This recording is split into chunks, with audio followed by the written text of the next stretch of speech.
I'm going to tell you about an adventure. Multiple adventures, in fact. These adventures transpired in the year of 2013. That was last year. I don't know what this is. We took a trip from Florida to Maine. We called it the East Coast trip. And we, as referring to my family. The first thing I'll tell you about is how we transported our family up from Florida to Maine. Second, I'm going to tell you about where we slept. Because that is important. You know, sleeping. You gotta recharge. Thirdly, I'm going to tell you a story about a French man with a gas can. It's a funny story. But it's freaking hilarious. Better stick around for that one. I mean, I laugh every time I think about it. Transportation. Let me give you your literary orbs a visual, okay? 7 people in a 16-passenger van. Plus 6. Driving up the East Coast. That's tight, that's cramped, that's insane. Nobody does that for 6 weeks. That's how long we were out there. 6 weeks. But we did have some fun times. And some interesting times. For example, we saw the president and his convoy, and 10 minutes later, we saw a car on fire. Coincidence? I think not. There was something up there. It was like an assassin or something in that car, and he got blown up by the president and his entourage. While we were in North or South Carolina, I don't know which one it was, and I didn't feel like looking it up. We rode the ferry, and this was our first really, and this is Charleston, by the way, Charleston, South Carolina, or North Carolina. We rode the ferry. This is the first time we used anything really other than our car. The ferry was awesome. It was like having our own boat to view Charleston from the bay. In New York, we slept on Staten Island, so naturally we took the Staten Island ferry to the Gizzard of New York. It's like the left side, probably where the Gizzard would be if New York was a anatomy of a human. Yeah, we took it to the Gizzard of New York. We used the subways and the buses while we were in there. It was crazy. I mean, I can't imagine taking our car in there. Philadelphia was ridiculous. The traffic. If you ever go to Philadelphia and there's traffic, well, you shouldn't be surprised, because that's normal. So I don't know why you'd be surprised anyways. I mean, it seemed like everything there was in walking distance from each other. So naturally everybody had 2 cars. And it was like when you were a little kid, you know, you had the 2 scooters, and you put both feet on the 2 separate scooters and were trying to ride them. It was like that with cars. It would be just leaning like freaking doing the splits, trying to step on the gas and turn the wheels. Boston was crazy though. I mean, those roads, we just drove in Boston, but good grief. Those roads are ridiculously tight. They were built for horses, not for cars. Why couldn't they didn't think into the future and think, oh, this is not going to make sense for 16-passenger vans. Einstein was alive then. Why didn't they see into the future? It was like you would go down this one road, turn around, and then come back the same freaking way. I've never seen anything like it in my life. While in Maine, we got to go on a boat ride. I mean, mostly in Maine, we just drove our car because there wasn't really any local transportation. But we got to go on a boat ride, a whale watching tour. I got sick twice. We were in the North Atlantic. It was freezing cold, and I was wearing shorts and a thin jacket, like this one. I think it was this one. I froze my gizzard off, or out, whichever one it is. I don't even know if I have gizzard. Do I have a gizzard? I'll have to look that up.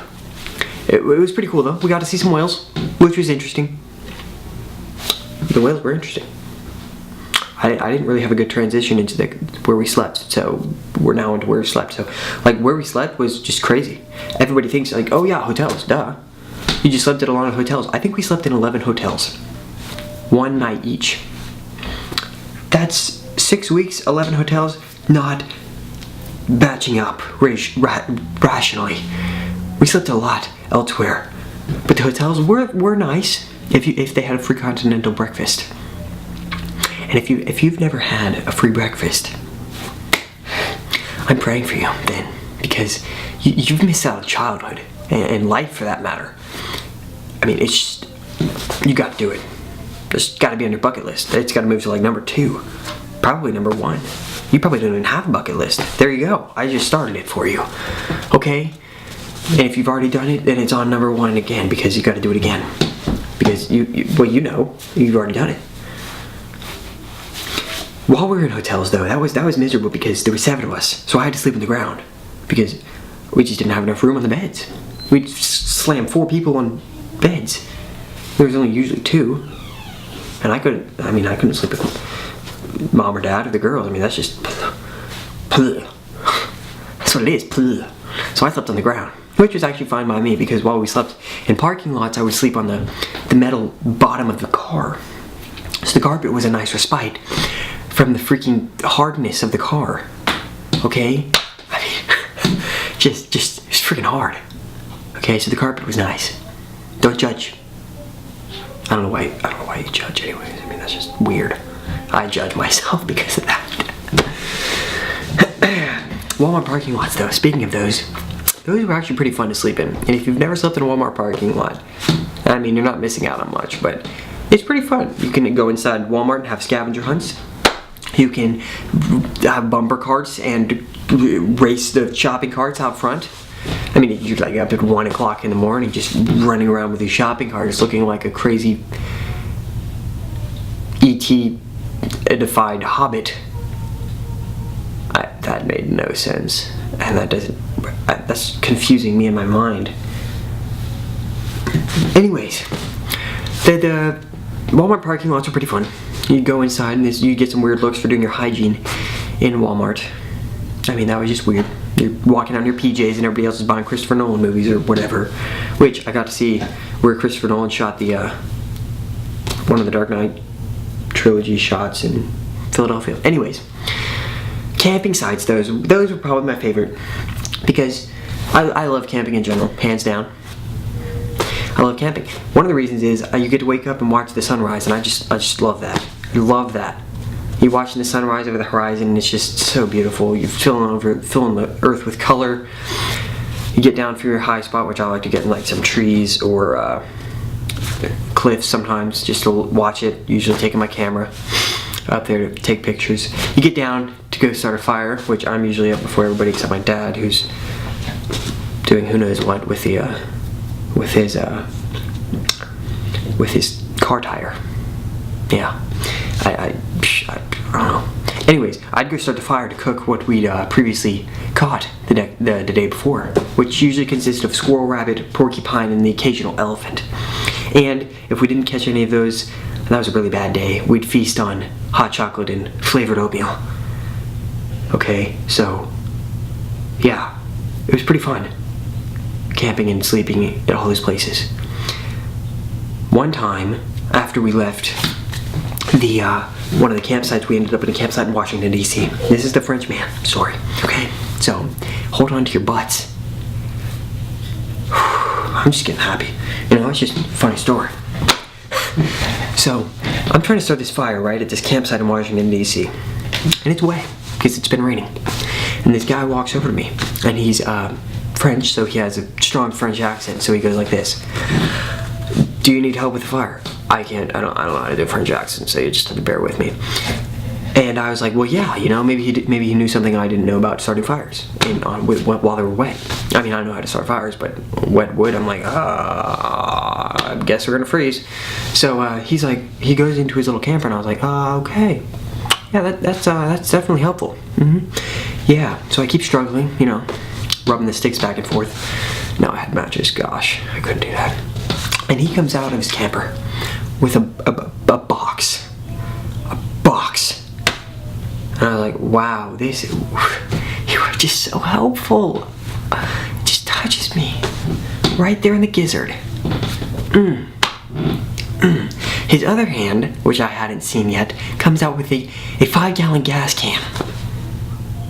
I freeze, and I look at my sisters who are sitting there watching me struggle.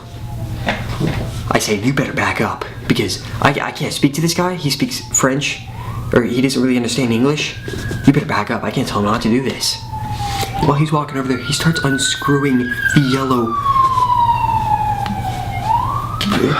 Somebody's in trouble. He starts unscrewing the yellow nozzle and just empties the bottle. I'm guessing it was full because it was a lot of Arabian petroleum. Okay? It was just a lot. And he bends down and lights that thing up. And I'll just say one thing, I did not back up enough. I didn't catch on fire, but good grief, that heat. It was like the sun in the summer plus it being closer to us. That was a really bad analogy. It was hot. And I swear I looked at my sisters and I didn't see him. And I was like, oh. What? Where did my sisters go? They start screaming. They're all the way in the woods. And he was like, yo, gone into the woods. It was the fastest running I've ever seen, and I didn't even see it. That's how fast it was. Well, it dies down pretty quickly, actually. Burns up the wood. And so he's got this block or box. He puts down by the fire and starts it up. Turns out it's a mattress blower. Well, everything's light now. It's not heavy because the water's all been dried away and burnt away. And it's all freaking flaming. To some extent. We're all hot and ready to be blown off into the heavens, I guess you could say. Well, it sure does. It blows off into the heavens. Goes all over our campsite. Well, it's safe to say we ate cold cereal in our tent that night because our whole campsite was full of burning embers that we had to go put out afterwards. You probably were wondering why I didn't put them out then, but because the whole freaking... He was trying to put them out and we didn't want to deal with that. He put a couple of them out, but he used like a linen cloth that caught on fire every time he touched it, so it just took him a while, and I didn't want to be around that. So yeah, that's the story about the French man with the gas can. And the next story about him is so freaking hilarious. Your hair is gonna fall off, okay? And I'm about to tell it, but it's gonna be on my main channel. My main channel. Not gonna be on this one. So go check it out on my main channel. Link in the description. Guess what happens? He ends up in an interrogation room with the FBI and the Air Force. So I'm not gonna say any more. You gotta go check it out for yourself.